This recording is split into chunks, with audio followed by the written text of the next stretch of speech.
I'm going to begin this video in kind of an odd way, but I will get to my point in a kind of long loop. So, have you ever had a pet and they get sick, they get injured, you have to take them into the vet to get fixed? And let's say, have you ever had to leave them there for an extended period of time, whether it be hours and you come back later or days? And have you ever thought, what is my pet thinking?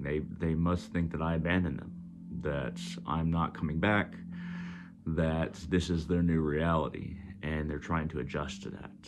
Maybe you're thinking about it from their perspective, and in all likelihood, that is their perspective. All they know is that they're with strangers now, and their owner, their parent, is no longer around, and they don't know why that is. They don't know why things are the way they are. They're not comfortable with their new environment. They don't like their new environment. They don't like these new people. Maybe if they get on some medication, they might be one of those pets that get a little loopy and start smiling at everybody around them. But overall, not a happy experience for the pet, not a good experience. And they're not really sure if things are going to get better, if things are going to go back to the way that they were, and if they're going to get to go home again. So we're a lot like those pets in life that kind of get left places. Whether it's in a situation where we don't know if things are going to change. We don't know if they're going to get better. We don't know if perhaps we come from a situation or from a relationship, from a better job, from a better living situation, whatever it is. We might come from a situation where it's better and then things get worse. We don't know if things are going to get better again, if things are going to go back to normal, or if there will be a new normal that is as pleasant and comfortable as the past. Or perhaps the situation is that things kind of stay like we're at the vet, and we feel like they've always kind of been that way, and we don't know if they are going to get better. We can imagine them getting better. We can imagine going into a new situation, just like a pet can imagine getting adopted if they've been at a pound for most of their life. They kind of get the vibe of what adoption is, and that's why dogs kind of wag their tails when they see new people come in. We can be a lot like that too, where we think the situations have never gotten better. In our worst, kind of depressed thoughts, we might think that we've always been at the pound. It's rarely the case, but we might think that. But at the very least, we all experience that things are going to get worse, or we don't know if they're going to get better. The gods, God, the Divine Mother, whatever you want to call them, or a singular, they see what is going to improve for us. They see what our soul has chosen for this life, for as messed up as our circumstances are, and as much as we've been through, as much as we're yet to go through, and as much as things will get better. Maybe not for a while, but eventually.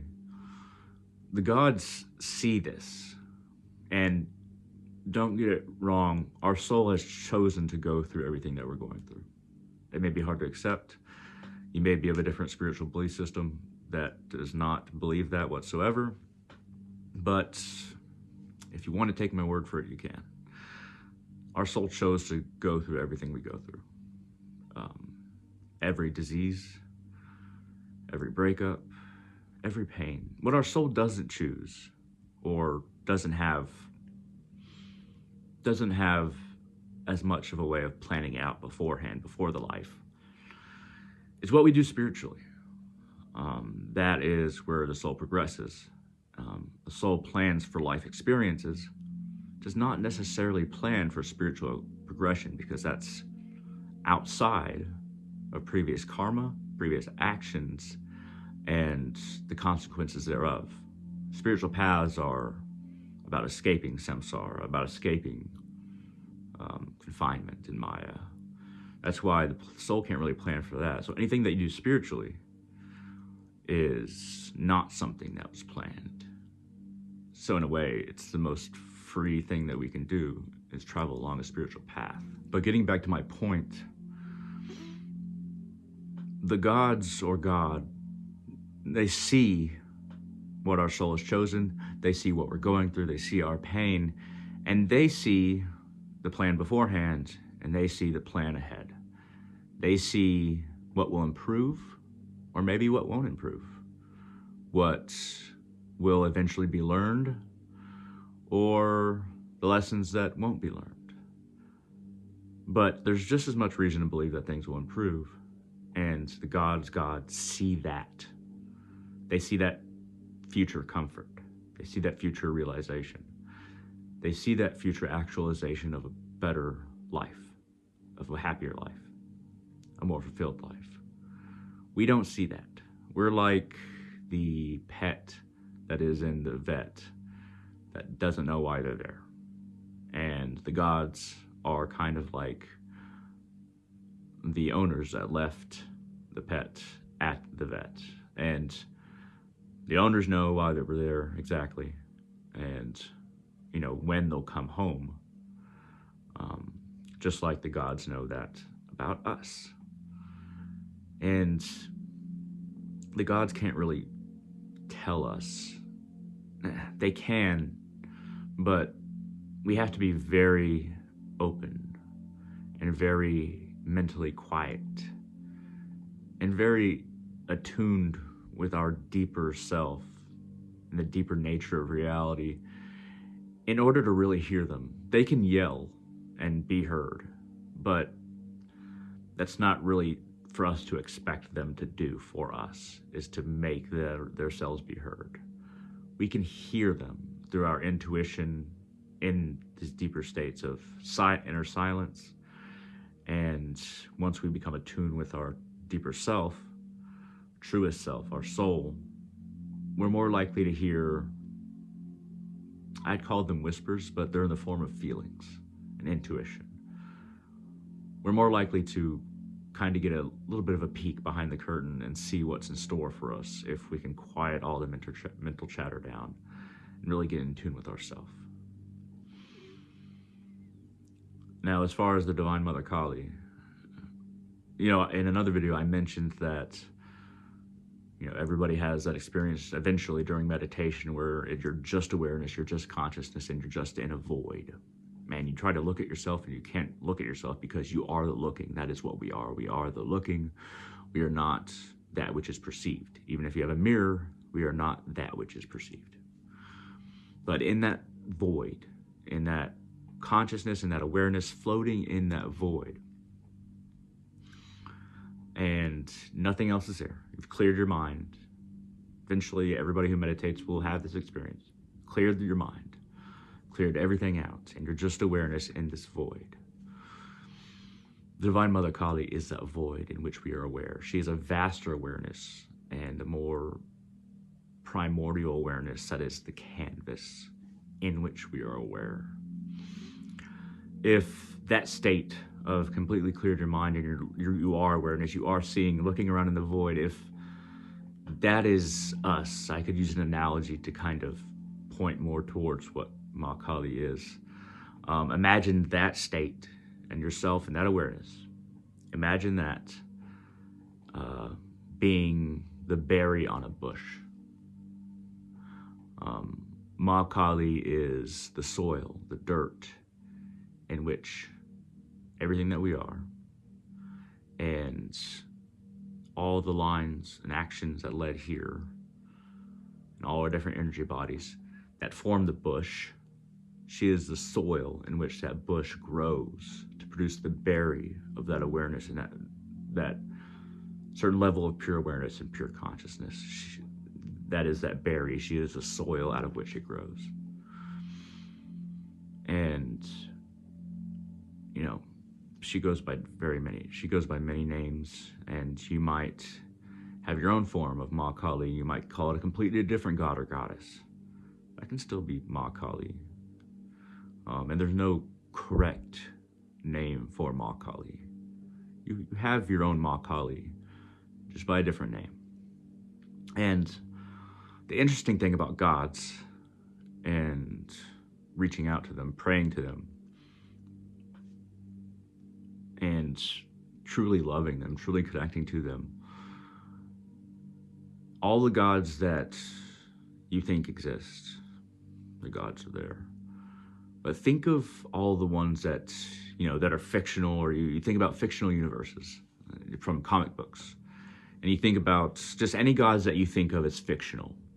Kind of like, think of those in your mind, those fictional gods.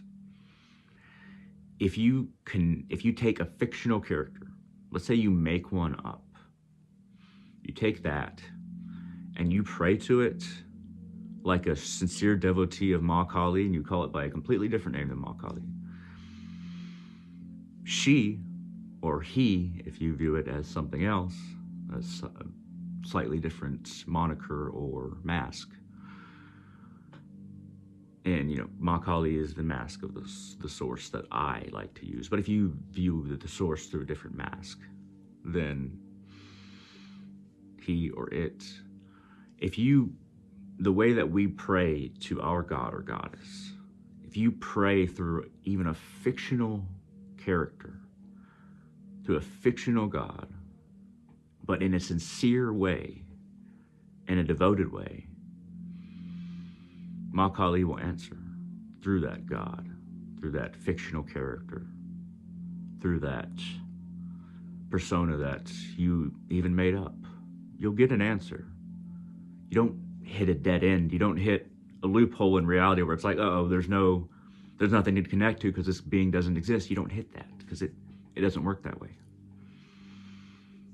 Through true devotion, you can reach Ma Kali through a completely fictional character.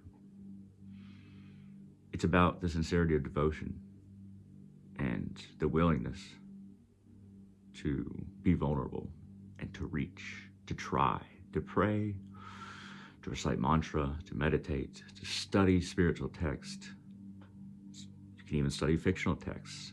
But if they take on meaning for you, and they are a focus of devotion for you, then that's just as valid as any other path. It's about our devotion.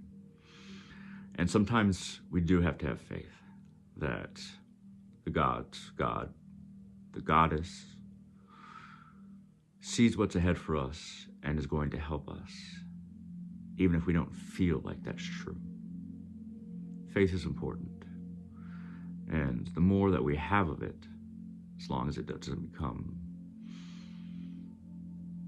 mean towards oneself or other people, but is a positive faith, it allows the flower of hope to grow in you, the flower of love to grow in you, the flower of realization to grow in you. As long as those flowers are attached to it, then the more intense the faith, the better.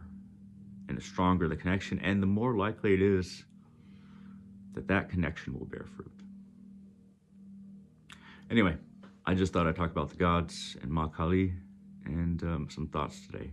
I hope you like this video. Hit that thumbs up if you like this video at all. Feel free to also leave a comment that helps out the channel as well, and feel free to share this wherever you like. At any rate, thank you very much for watching, and hope all of you have a wonderful day.